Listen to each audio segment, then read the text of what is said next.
بسم اللہ الرحمن الرحیم۔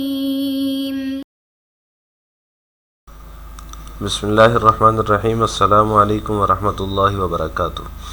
عزیز طلبہ، آج خیر الاصول فی حدیث الرسول کا دوسرا سبق ہے، اور اس سبق کے اندر ہم فن اصول حدیث کا پس منظر اور تاریخ کے حوالے سے چند معروضات آپ کی خدمت میں پیش کریں گے۔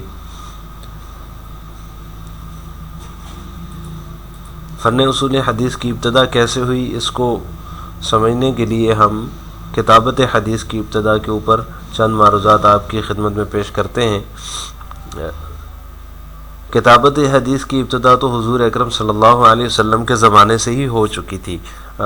بڑے بڑے صحابہ، بہت سارے صحابہ ایسے تھے جنہوں نے اپنے پاس حدیث کو لکھ کر جمع کر رکھا تھا، جن میں حضرت عبداللہ ابن عمرو بن العاص رضی اللہ تعالیٰ عنہما کا صحیفۃ الصادقہ بڑا مشہور ہے، اس کے اندر 1000 احادیث موجود تھیں۔ اسی طرح دیگر صحابہ تھے، حضرت سعد بن عبادہ، حضرت عبداللہ ابن مسعود، حضرت جابر بن عبداللہ رضی اللہ تعالیٰ عنہم اجمعین۔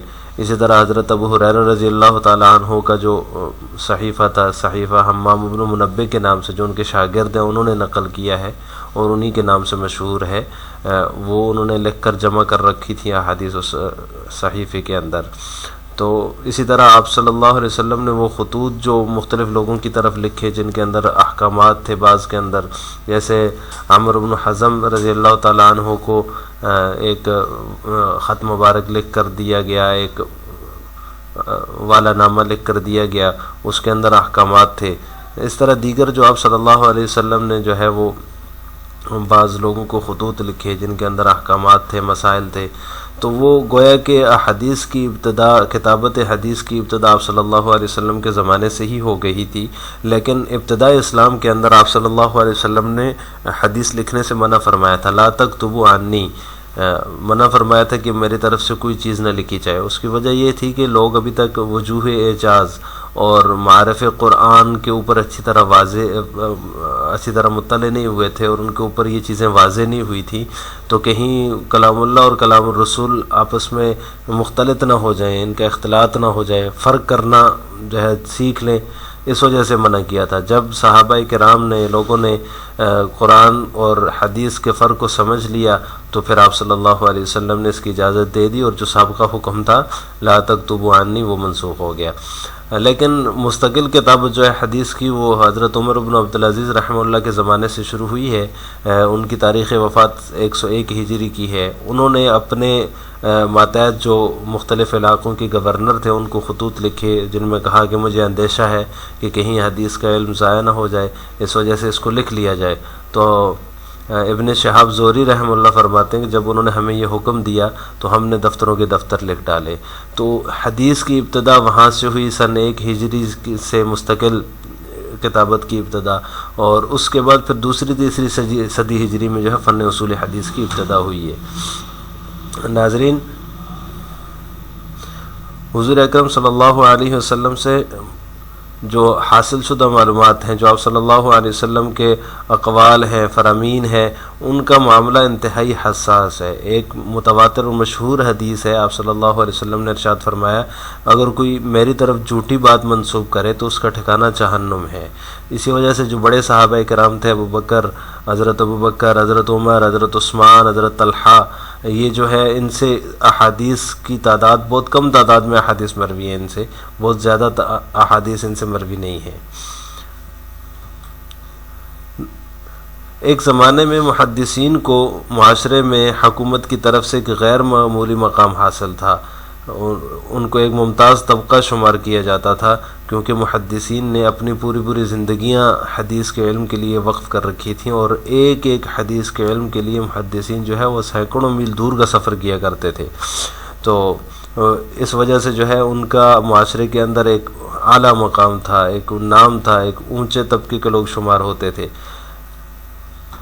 لیکن ایک زمانے میں یہ جو صورتحال تھی، محدثین کا جو اعلیٰ مقام تھا ان کو بہت عزت دی جاتی تھی، بہت عزت کی نگاہ سے دیکھا جاتا تھا۔ اس کا ایک منفی اثر ہوا، کچھ لوگوں نے اپنی طرف سے احادیث گڑھ کر، اپنی طرف سے اپنے نظریات کو حدیث کا نام دے کر، اپنے افکار کو حدیث کا نام دے کر دین میں داخل کرنا شروع کر دیا۔ تو یہ جو فتنہ تھا یہ تمام فتنوں سے بہت ہی بڑھ کر اور بہت شدید قسم کا فتنہ تھا۔ ان گڑھی ہوئی احادیث کو موضوع احادیث کہا جاتا ہے۔ ویسے تو حضور اکرم صلی اللہ علیہ وسلم کے زمانے سے ہی دشمن اپنے گمراہ کن افکار کو دین میں داخل کرنے کے لیے کوشاں تھا، لیکن آپ صلی اللہ علیہ وسلم کے زمانے میں اور اس طرح خلافت راشدہ کے زمانے میں دشمن کو یہ موقع نہیں مل سکا۔ اسی طرح جو قرآن ہے اور سنت متواترہ ہے اس کو چونکہ مسلمان لاکھوں کروڑوں مسلمان اپنے قولی اور فعلی تواتر سے آگے نقل کر رہے تھے، اس وجہ سے ان میں بھی ان کو اضافہ کرنے کا یا اس میں اپنی طرف سے کوئی بات شامل کرنے کا موقع نہیں ملا، لیکن حدیث کا معاملہ تھوڑا الگ تھا، اس میں ان کو گنجائش مل گئی۔ تو ابن ابی الاوجاع ایک مشہور حدیثیں گڑھنے والا تھا، اس کو گورنر بصرہ کے گورنر نے اس کو گرفتار کیا، محمد بن سلیمان نے۔ تو اس نے اعتراف کیا کہ میں نے 4000 جعلی احادیث گڑھی ہیں جن میں نے حلال کو حرام اور حرام کو حلال کیا ہے۔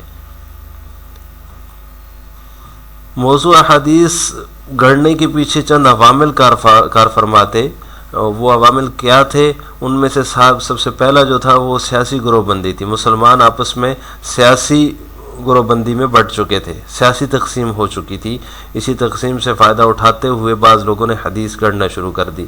اسی طرح جو دوسری وجہ تھی، جو دوسرا عامل ہے اس کا، وہ فرقہ پرستی کی وبا تھی۔ مسلمانوں کے اندر فرقے پیدا ہو گئے تھے، فرقہ پرستی کی وبا پھیل چکی تھی، تو اس وجہ سے بعض لوگوں نے جو ہے وہ حدیث گڑھ کر دین میں شامل کرنے کی کوشش کی اور حدیثیں گڑھیں اور ان کو شامل کیا، باقاعدہ ان کو بیان کرنا اور آگے نقل کرنا شروع کر دیا۔ ابن ابی حاتم رحمہ اللہ جو کہ جرح و تعدیل کے مشہور امام ہیں، انہوں نے ایک شخص کا قول نقل کیا ہے جو حدیثیں گڑھتا تھا لیکن پھر بعد میں اس نے توبہ کر لی۔ وہ شخص کہتا ہے کہ اس بات پر نگاہ رکھو کہ تم اپنا دین کس سے لے رہے ہو۔ ہمارا تو یہ حال ہے، جب ہمیں کوئی چیز پسند ہوتی ہے تو ہم اس کے لیے حدیث گڑھ لیتے ہیں اور اس کو پھیلانا شروع کر دیتے ہیں، کیونکہ محدثین کو ایک باعزت مقام حاصل تھا معاشرے میں، تو لوگوں نے جو ہے دنیا کی مال و دولت اور حب جاہ اور حب مال کے اندر جو ہے وہ مفاد پرستوں نے بھی اپنا حصہ لیا اور حدیثیں گڑھنے کا سلسلہ شروع کر دیا۔ بعض لوگوں نے تو اپنی مصنوعات، اپنی پروڈکٹس کی سیل میں اضافے کے لیے حدیثیں گڑھنا شروع، مثلا کوئی چیز اگر وہ بیچ رہا ہے تو اس نے اس کو آپ صلی اللہ علیہ وسلم کی طرح منسوب کر کے بیچنا شروع کر دیا، تو اس کی سیل میں تاکہ اضافہ ہو جائے۔ اسی طرح بعض لوگ جو ہے وہ خود تو نیک تھے، نیک طبع تھے، اچھے نیک اعمال کرنے والے تھے، لیکن جب مسلمانوں کے اندر یہ ساری چیزیں پھیل گئیں، اخلاقی تنزلی ہو گئی اور مسلمان جو ہے فرقہ پرستی اور دیگر چیزوں میں جو ہے مبتلا ہو گئے، تو انہوں نے مسلمانوں کو راہ راست پر لانے کے لیے حدیثیں گڑھنے کا کام شروع کر دیا۔ مصر کے مشہور محدث اور محقق علامہ محمد احمد شاکر وہ لکھتے ہیں، احادیث گڑھنے والوں میں بدترین لوگ وہ ہیں اور مسلمانوں کو سب سے زیادہ نقصان پہنچانے والے وہ ہیں جنہوں نے خود کو زہد و تصوف سے وابستہ کر رکھا ہے اور خود فریبی میں مبتلا ہیں کہ وہ برائیوں کے برے انجام سے متعلق حدیث گڑھتے ہیں اور اس میں کوئی مذائقہ بھی نہیں سمجھتے، بلکہ وہ تو یہ سمجھتے ہیں کہ ہمیں اس پر جو ہے اللہ تعالیٰ کی طرف سے اجر بھی ملے گا۔ اس طرح صحیح مسلم کے مقدمے میں امام مسلم رحمہ اللہ فرماتے ہیں کہ ہم نے ان سے یعنی صالحین سے حدیث سے زیادہ کسی چیز میں جھوٹ بولتے ہوئے اور کسی کو نہیں دیکھا، یعنی یہ صالحین حدیث کے معاملے میں جتنا جھوٹ بولتے ہیں اس سے زیادہ ہم نے اور کسی کو جھوٹ بولتے ہوئے اس معاملے میں نہیں دیکھا۔ تو ان تمام عوامل کے نتیجے میں جب حدیث کے ذخیرے میں جعلی احادیث کی ملاوٹ ہو گئی، بہت سارے گمراہ کن لوگوں کے نظریات شامل ہو گئے، ان کے اپنے افکار اور اپنے خیالات شامل ہو گئے، تو اس موقع پر احادیث کو پاک کرنے کے لیے جعلی احادیث سے محدثین نے ایک اعلیٰ نوعیت کا کام کیا۔ انہوں نے اپنے دن رات کی محنت سے احادیث بیان کرنے والوں کا ڈیٹا مرتب کرنا شروع کیا تاکہ پتہ چلے کہ یہ شخص جھوٹ بول رہا ہے یا صحیح بات کر رہا ہے، یہ صحیح حدیث بیان کر رہا ہے یا غلط حدیث بیان کر رہا ہے۔